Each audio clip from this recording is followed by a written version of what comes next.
Well, it is my delight and my pleasure to welcome the gentleman who just offered that beautiful prayer here to guide us with a reading, to guide us also in this month's new affirmation. It's a new month, so we have a new affirmation. Yes. Will you please welcome Reverend William Gill?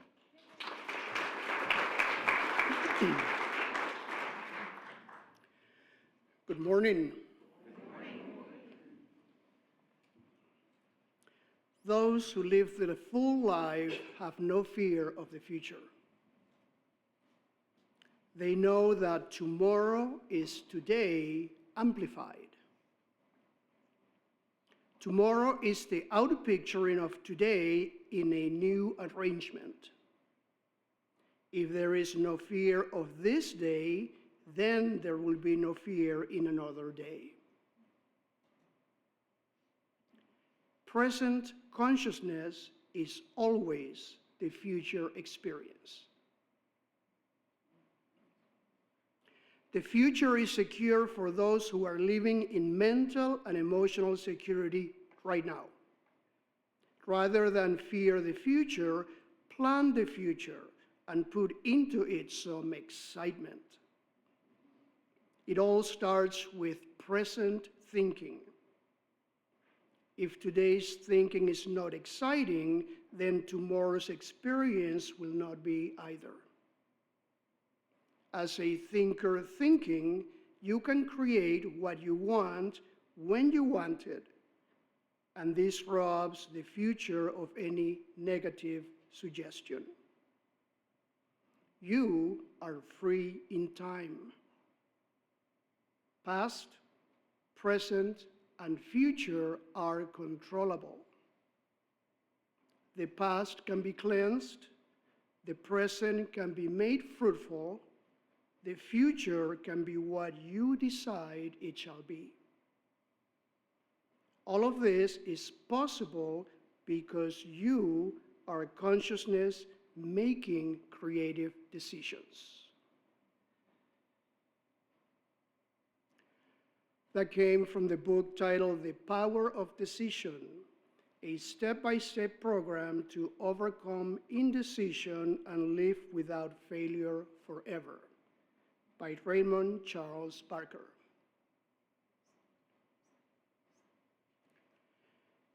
Each month we have a word of the month, and this month the word is vitality. Every month we also have an affirmation. This month's affirmation was written by our very own, our prayer chaplain, Mary Alls. I will say the affirmation once by myself. We'll take a moment to let it sink in, and then we will say it twice together with me. I wake up each morning with divine vitality. What could be more fun?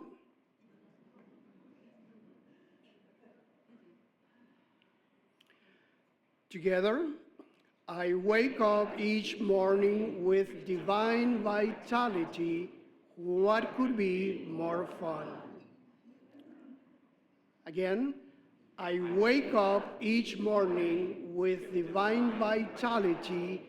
What could be more fun? And so it is. Amen.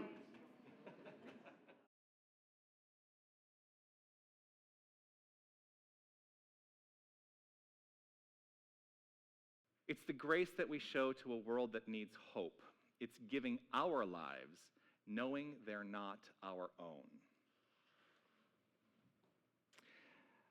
That really struck me today because one of the practices in my prayer consciousness, one of the things that I often say when I'm engaged in the practice of prayer, as I'm affirming a sense of divinity, which is fundamental to the prayer practice. You know, we teach prayer in several steps. One is to claim that God is all there is, and part of the practice also is to claim that if God is all there is and it is infinite, then that is who and what we are, each and every one of us. And so oftentimes I language that by saying, I am living the life of the divine and calling it my own. Letting go of any sense of separation. And when I am faced with a world that is seeking something more, to understand that the life I am living is not my own, it is the infinite life, the infinite presence, the infinite power, then I can show a little more grace in everything. I can show grace towards every single person I encounter, because if I claim that to be so for myself, then I must understand it to be true of every single person I encounter, for there can be no separation. That is how I choose to live this life. This day, this month, I chose the theme vitality, and it's funny because I'm working through, I've chosen the themes for every month for 2026, and I'm working on, inviting the prayer chaplains to submit their considerations for the affirmations each month. But I chose vitality as the theme for this month over a year ago. And then I had to come back a year later and think, well, what does vitality really mean? And how does it relate to the nature of the season that we are in, the holiday season, and today being also the second Sunday of Advent, where the theme is peace. And I'm like, how do I wrap peace, vitality, holidays, how do I wrap it all together? Well, really, it's understanding and knowing there's a little bit of heaven everywhere, and it's right within each and every one of us. And then as I thought about vitality, one of my favorite quotes of all time, of course, was Illuminated. And it's a quote of the dancer choreographer Martha Graham.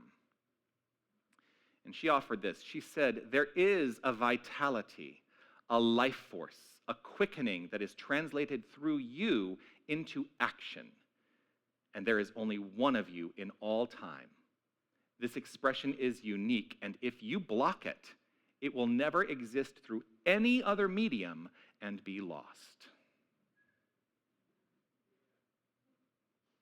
That's how important you are. That if you are not willing to live from the point of view of your own vitality, your own share of the infinite life force, and the allowing of that quickening consciousness to flow forth into expression, it will be lost, never to be expressed through anyone else, because you are a unique and magnificent expression of divinity itself. Don't let it be lost. That's the call. Don't let it be lost. Now, vitality is often imagined as intensity.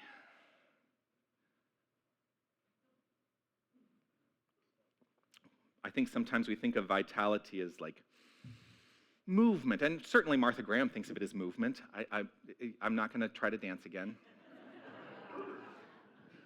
That was my old life. But I still feel very much in touch with my physical body, and vitality is often thought of as that, that intensity, that movement or outward vigor, right? I'm vital. I'm living a vital life. But vitality also can be an expression of that infinite, peaceful sensibility right here in the heart of each and every one of us. In spiritual understanding, vitality arises from an interior stillness, that deep peace that allows life to express itself through us without resistance. Without resistance. I think sometimes we put those intense kind of things in our lives because we want to hide away, and we create that resistance that we then have to push through to allow ourselves to express that inner vitality, that inner life. Inner peace is the silent ground of vitality. Peace is not the absence of movement. It is the presence of alignment within each and every one of us. As I speak every week about the peace candle, that's really what I'm talking about. Is that there is that within each and every one of us that is infinitely grounded, peaceful, vital. And we muck it up with a lot of stuff. We create these barriers, we create these constructs in our lives. I think sometimes to hide the truth of our being, what if we all approached every single experience with the understanding of the magnificence we claim every single Sunday? How many of us are willing to go out into the world beyond these walls and exclaim, "I am magnificent"? I see one hand. I'm seeing a lot of hands. That's a good thing. I'm doing my work here. I've joked in the past about, because we claim not to proselytize within the New Thought spiritual community. We proselytize in our own way by living our life from the point of view of magnificence. That's how we proselytize, because I think oftentimes what we are seeking is an understanding that who we experience and who we are being experienced as is a reflection of the divine that is inherent within each and every one of us. But I've joked sometimes, and it's a joke I'm returning to, that maybe someday I'll go out on 4th Avenue with some really great book like The Power of Decision or Discover the Power Within You by Eric Butterworth, and I go out there and I hold that book up and I say, "You are not a sinner."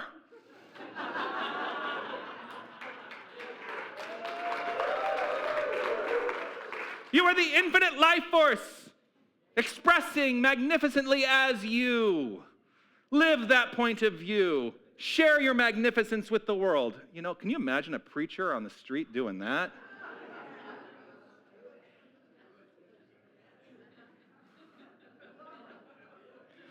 I keep threatening to do it.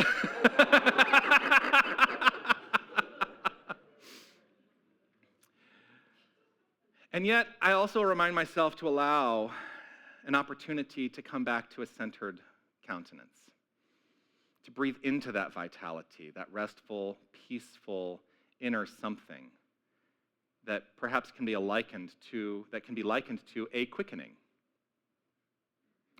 that allows the rise of peaceful expression through me to come through unobstructed. Now, I looked at that quotation of Martha Graham's. There is a vitality, a life force, a quickening, and I think I always took it for granted that I knew what quickening meant. And then I looked it up.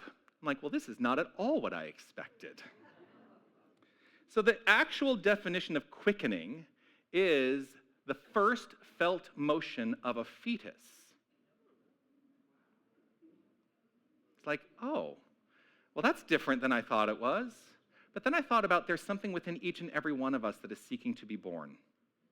And that is a quickening within each and every one of us. It does not have to be a human fetus. It doesn't matter your gender. We can all feel the quickening of that life force energy within each and every one of us. It is that initial action or impulse within you of an idea being birthed. And that is what we give birth to consistently through our lives. We are giving birth to ideas because God is the realm of infinite ideas, and that is who and what we are. And as we are allowing our lives to be expressed through divine ideas, then we are doing great things in this world. I believe that. How about you?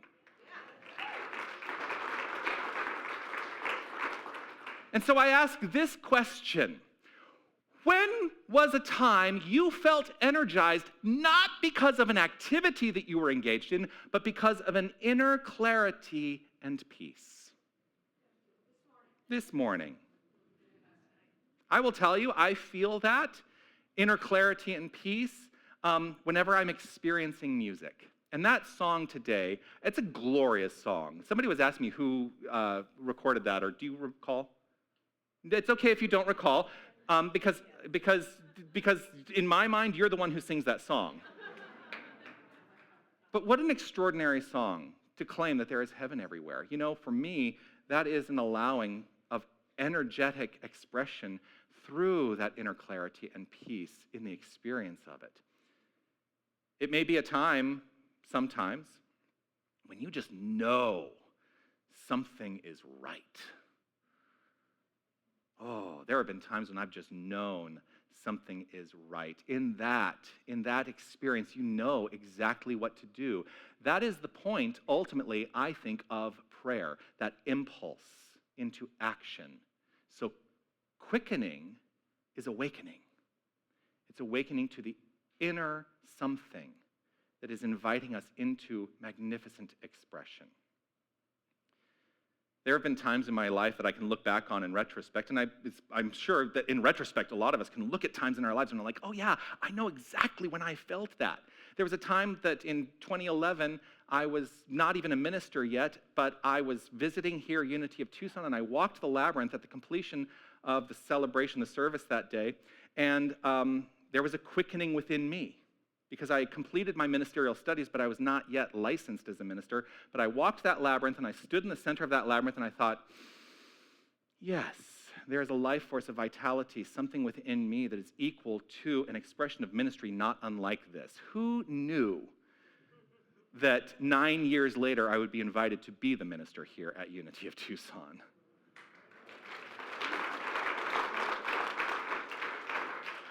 And it was not without some detours. I ended up in Canada for a long time, But you never know what the seed being planted is going to do, because that seed is planted within each and every one of us. And if we are willing to allow that seed to be nurtured through our thoughts, our beliefs, and our feelings, then what we are creating at all times is magnificence. There's also, I was thinking about I hesitate because I'm not going to name the film because it was a terrible film, but I did do, mostly my theatrical career, or my acting career prior to ministry was in theater. And I did do one film. Please do not look it up. And I'm serious, do not look it up. First of all, it was a different time in my life. I don't even know if you could get it now, actually. It's been over 20 years. I know that they did a DVD. Anyway, so I remember going to the audition for this movie, and I went to the initial audition. Now, I don't know if you know how auditions work, or when you're being cast in anything, really. You go to your initial audition, and you audition whatever they ask you to bring. In a movie, it's usually you get what they're called sides, which is a piece of the script, and you have to basically read the sides and present yourself as the character that they're seeking. And so I got into this audition. I had my sides in hand, and I offered what I had to offer. And I walked away from that, and I didn't hear anything. Usually what happens is if they like you, they're going to call you back. It's called a callback, right? And so then you go back, and they have you do something else or read the sides again. It varies depending on the casting director or the producer or the director. And so I didn't get a callback. It's like, all right, no big deal. I'm going to continue on doing what I do because it doesn't matter. But there was something within me that I thought, this role is just too much fun for me to think that I wouldn't get it. And so there was a quickening within me. There was something within me, that seed planted. And I kind of just knew that this was going to work out in my favor, even though I didn't get a call back. It was like 4 months later. I get a telephone call from the producer. And this is basically what the producer said. We're so grateful for your audition. We loved you in your callback.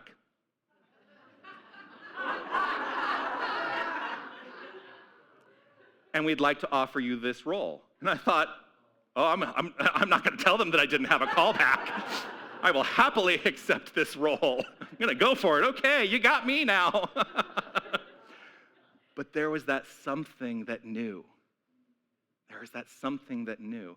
And I didn't try to coerce it into being. I just allowed the experience to unfold. There is that for each and every one of us. There's something within us that inherently knows and knows that it knows. What is it that you know right now? Because we get lost a lot of the time in, claiming in this philosophy, I don't know what I don't know. And so I'm going to allow, but what do you know that you know? And are you allowing that to be a driving force in your life? Or if it needs to be shifted, are you allowing yourself to shift what you know into something that you would like to know that is more productive and constructive in your life? Because you are in charge, because you are the expression of God. That is who you are. You cannot be anything separate from, because there can be no separation. I looked up also the definition of quickening in the Revealing Word, which is basically a glossary of terms that was written down by Charles Fillmore, who is the husband of Myrtle Fillmore, and they worked together to found the Unity movement.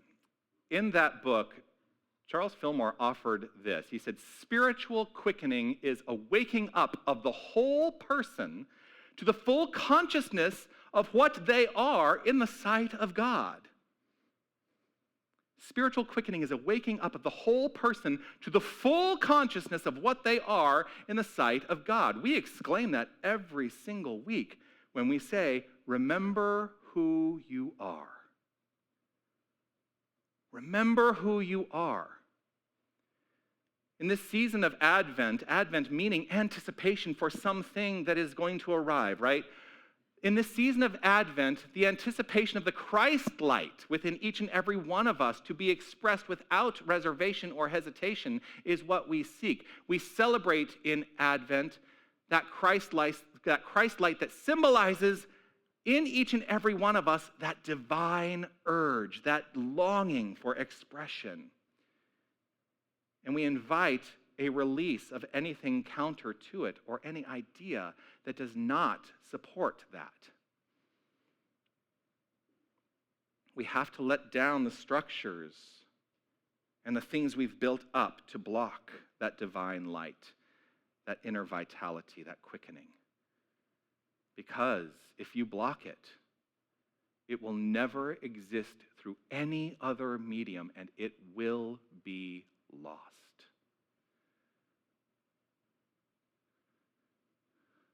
Our peace is disturbed not by the world. We can let the world disturb our inner peace. That's a choice. Our innate peace is not disturbed by the world, but by the ways we resist our own sacred becoming, our own sacred unfoldment. Vitality returns when we stop obstructing what wants to be expressed by means of each and every one of us. And I believe, you get to decide what you believe, but I believe that what wants to be expressed by means of each and every one of us fundamentally is infinite love. And let us flow forth from that point of view in every interaction, allowing love to be the basis of all expression, all interaction. Love, peace, beauty, joy. That is the truth of who you are. Today, being all about peace, I want to acknowledge that peace is more than comfort. Peace is more than comfort. It is a vibrational state where infinite creativity flourishes. We are of peace. That is who we are. And therefore, we are infinitely creative. When we embody that sensation, when we embody that peace, we tune ourselves to a frequency where ideas, solutions, compassion, and wisdom flow naturally. What a life that is, isn't it? Here's the thing. It takes a commitment and it takes a practice, because we have been taught things counter to this our entire lives, and that is how we have learned to be in the world. And so it's wonderful that we gather here on a Sunday morning. It's wonderful when we gather together in classes and workshops and experiences that are offered here at Unity or any spiritual community. You know, you don't have to exclusively be part of Unity. I just want to make sure that that's very clear. Like, I don't require exclusivity, because you get to go explore your own life and how you interact with life from a spiritual point of view. But we can very easily obstruct that flow, become lost, where we feel devoid of ideas and solutions, where we feel devoid of compassion. But it is up to us, each and every one of us, to allow ourselves to open up here and now to that innate vitality, that quickening, that life force within each and every one of us. Vitality increases when we are living from coherence rather than chaos thinking. So I'm going to invite us all to consider, in the peace of this moment, just consider these few questions, just ideas. What is quietly coming alive in me right now? Just hear that in your voice within. What is quietly coming alive in me right now?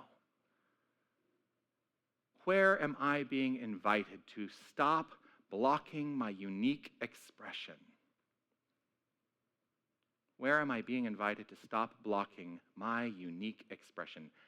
And how might peace support my next step of becoming? How might peace support my next step of becoming? I have a lot of enthusiasm. I know sometimes people think, that guy's the minister? He's so animated, and he jumps all over the stage, and he sings, a minister who sings, oh my gosh. The world doesn't need a quieter you. That's how I have lived my life. It needs a peaceful you that is fully alive in its expression. So let the quickening become your next brave, beautiful step. Peace and blessings. You are magnificent.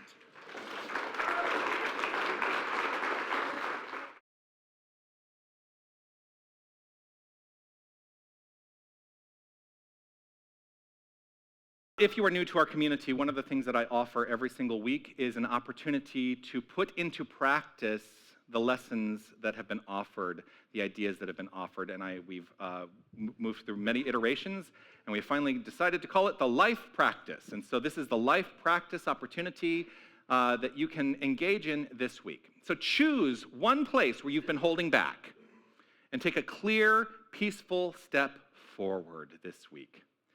Send that message, make the call, create the thing. If there's something that you have been sitting on, you get to not hold back any longer. Allow your inner peace, that innate inner peace within you, to allow that to come into expression. Anchor yourself in calm and then act with intention. That's the practice this week. Are you spiritual but not religious? Do you believe in unconditional love? Are you ready to create the life you know you deserve? Are you looking for an inclusive spiritual community? Do you want to discover how magnificent you really are? If you're looking for a spiritual path that's all about love, freedom of choice, and compassion, we can't wait to meet you.